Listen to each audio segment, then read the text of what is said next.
Ladies and gentlemen, welcome into my full in-depth breakdown of the two college football playoff semifinal games happening this Saturday, Michigan and TCU, and then Ohio State and Georgia. I've given my predictions already, but I haven't actually dedicated a full video to breaking down both of these huge games. And guys, let me just say, I really love the 12-team playoff with it coming because it feels like college football has really lost momentum, with all of these teams basically having 2 or 3 weeks off at this point. When we get the 12-team playoff in, we're going to have meaningful games basically every weekend in December, all the way up until the national championship. So I love that. This off time, I think we lose steam, and right now we're trying to keep it. So the first game I want to talk about, TCU, Michigan. I'm going to give you a lot of the data that I've compiled. So right now the current line is Michigan -7. At one point it was, it's -7.5. At one point it was 9.5. It's been bet down 2 points, and I think that's probably right. I think there was some disrespect to TCU making it almost a 10-point spread, even though if you look, a lot of the analytics say that Michigan's probably going to win this game by about 8 or 9 points. You can see the over-under set at 58.5. It's down from 60. Certainly, it's understandable there.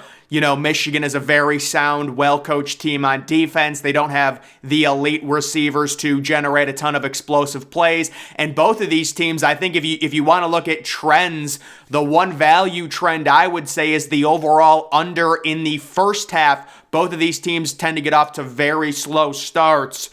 My opinion on that. The money going in right now, a lot of people betting on Michigan -7.5, 67% of the money coming in on them to cover, 33% of the money on TCU. Of course, that's been flipped considering Michigan was 9.5. That's been bet down, and now more people seem to be getting back in on Michigan, although I don't love the 7.5 number personally. And then we also have more money being bet on the under, 58.5, 75% of the money coming in on the under, as opposed to 25% of the money on the over, 58.5. The overall ESPN FPI line has Michigan favorites by 9, which is basically exactly what Vegas opened this up as. And you can see some different models, analytical models that I look at. This current model has Michigan winning by 8, 35-27, a little bit higher scoring game. Another model has Michigan winning by 12, 38-26, and then another model has Michigan winning by 9, 32-23 over TCU. So Michigan with the analytical edge. If you're wondering why that is, it's simply because TCU's played a lot of close games, and algorithms tend to frown upon teams that win a lot of close games as kind of a more luck type based team than overall talent. So it is understandable, and especially with Michigan beating Ohio State, it shot their analytics way up. That is understandable. So when it comes to my prediction, guys, originally I had Michigan winning this game by 9 points. I lowered it to 6 points, and I'm actually lowering it even more. I think this is a situation where TCU is not going to be overwhelmed by the talent that Michigan has. It's not like Michigan has the talent of an Ohio State, of a Georgia. I know Michigan beat Ohio State, and I certainly respect that, but I'm just talking about in terms of overall talent. TCU, certainly, if you look at the 247 team talent composite, they're very low for a playoff team, but it's not going to be an overwhelming talent gap in terms of athletes. So that's why I see TCU not being threatened or feeling like they're up against a giant. But guys, Michigan, they're very well coached. They play good defense. They don't allow explosive plays. They do have more talent. Teams, when they have all those things going for them, it's very hard to see Michigan losing this game. Honestly, this is a situation where Michigan could win 40-10, and the narrative from TCU would still be it's a very successful season. They weren't expected to make the playoffs. Their fans would have been happy with a 9-3 type year and a Cheez-It Bowl appearance or whatever. So I think TCU really has nothing to lose. Michigan, on the other hand, if they did lose this game, even though they beat Ohio State, this loss it's very hard because your favorites, last year in the semifinal, you got crushed. It seems like Michigan means business. They're going to come into this game. I'm expecting a lower scoring first half, but I am expecting a surprisingly good competitive game the way both of these teams match up. TCU using the running game, able to stay in this one against a really well-coached Michigan team. I've got them covering the over-under. I would lean very slightly towards the under, but I don't think there's great value in it now that it's been bet down to 58.5. And I do like TCU plus the 7.5. That seems like a decent number for me because TCU, they play to the level of their competition, and it's not like Michigan has an overwhelming talent advantage. They do have a talent advantage, but it's not overwhelming. It's something a TCU team that's very scrappy and really has nothing to lose and is going to be playing very loose. They've gotten, they're going to be able to hang with Michigan, in my opinion. So I think Michigan advances, but my overall opinion on that one. Moving to the Ohio State-Georgia game, the current line. So there's different bickering sports books on the line. It's either Georgia minus 6.5 or Georgia minus 7, depending on where you look. The over-under set at 62.5. It's trending up. I love the over in this game. I think both offenses are going to play very well. That's just my opinion. The money coming in on Georgia pretty heavily, minus the 6.5, 83% of the money being bet on Georgia to cover that spread. And then also there's money coming in on the over 62.5, 66% of the money there. The overall FPI line says there's value on Ohio State. It has Georgia at 3.5-point favorites, and then some different analytical models. Georgia winning by 2 points, Georgia winning by 7 points, and then Georgia winning by 5 points. So overall, according to the analytics, there is a slight value on Ohio State in terms of the current Vegas line, and it's not surprising. People are emotional. They're very down on Ohio State because we remember the last time Ohio State played the game against Michigan. A lot of people down on the Buckeyes. This doesn't surprise me that a lot of money's coming in on Georgia. I actually think in this situation where it's at like 83% of the money coming in on Georgia, I think that's a great sign for Ohio State. And I'm actually going to get a little bit more in depth with this and run down a few keys to victory for both Ohio State and Georgia. So guys, Ryan Day, he's getting crushed right now. Ohio State's NIL sucks. He's lost to Michigan twice. He needs to come out and prove a point. I think the Buckeyes go up-tempo, similar to what Alabama did last year in the SEC championship game, and really tire out Georgia's front four, especially Jalen Carter. I would go if Ohio State wins the toss, they do need to defer. I agree. You got to defer. But if you do get the ball first, I'm going up-tempo right away if I'm Ohio State. Early deep shots, Ohio State, it's a situation where we saw what LSU was able to do on Georgia. I've always been a fan of this current Ohio State offense using the pass to set up the run. That's what I want to see Ohio State do. Xavier Johnson needs a few end-arounds. A lot of people don't know who Xavier Johnson is. He is a former walk-on. I don't care. He's underrated, and he's a good player, and he finds the holes, and he's really good at reading his blockers. I want him to get end-arounds, especially on 1st and 10. That should be a first down run play at least 2 or 3 times this game. He's really good at reading his blockers. JTT needs a Penn State type game. Somebody for the Ohio State on their defensive line has to step up and at least wreck 2 drives. I'm talking about 2 huge sacks. If it's 2nd and 10, get a sack, make it 3rd and 17. Ruin their drive, ruin their offensive possession. Ohio State at least needs 2 times where their defensive line ruins a Georgia offensive possession. Dolan Hayden needs 12 plus carries. He's a jitterbug. I don't care that he's a true freshman. I don't care that he's had fumble issues in practice or whatever. He needs at least 12 carries.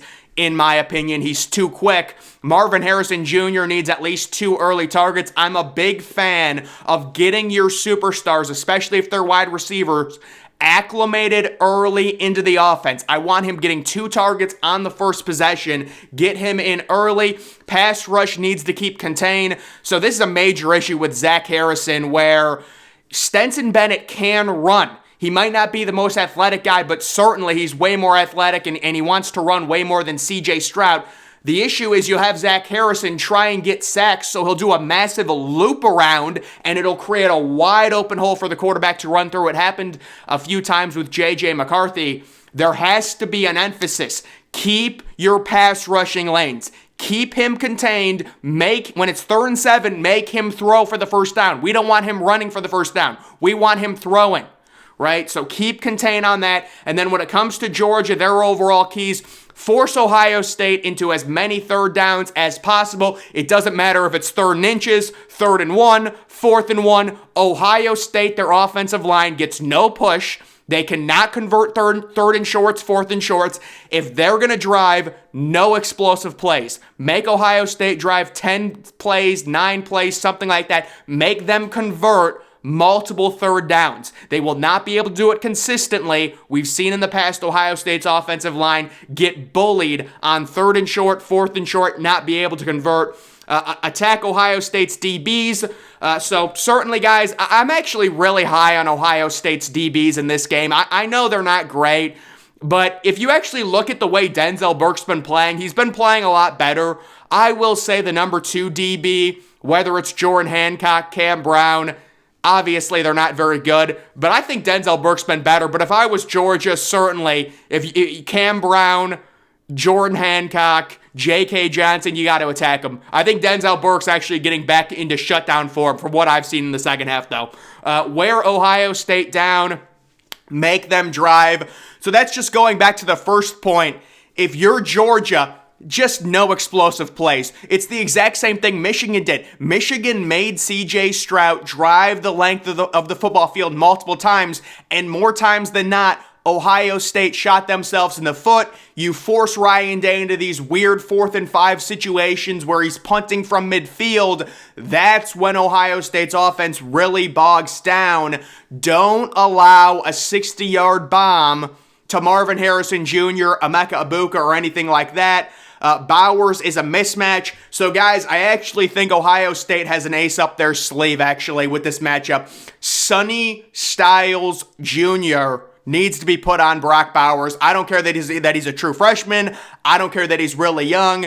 That's Ohio State's only hope, and he's probably going to get bullied, but if I'm Georgia, Brock Bowers, certainly. I'm sure he's already their best player on offense. He's going to be getting 8 to 10 targets at least. Pressure Stroud early, let him run. So this is one of the big advantages for Georgia. There's no need to dedicate a spy to C.J. Stroud. He just simply won't run the ball. He refuses to do it, so take advantage of it, utilize it. The first 3rd down, I'm blitzing him heavily. He does not do well with pressure. That's if I'm Georgia there. And then when it comes to my prediction, guys, let me just say this is not me being an Ohio State homer. I'm a college football fan.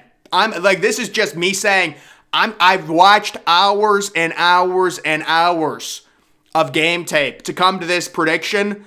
And listen, I'm just saying it's just not Georgia's year. You can feel it. People are not looking at the warning signs. The Missouri game, the Kent State game, the LSU game. I know a lot of it was garbage time, but still, if you're going to allow 500 passing yards, there's going to be a few red flags.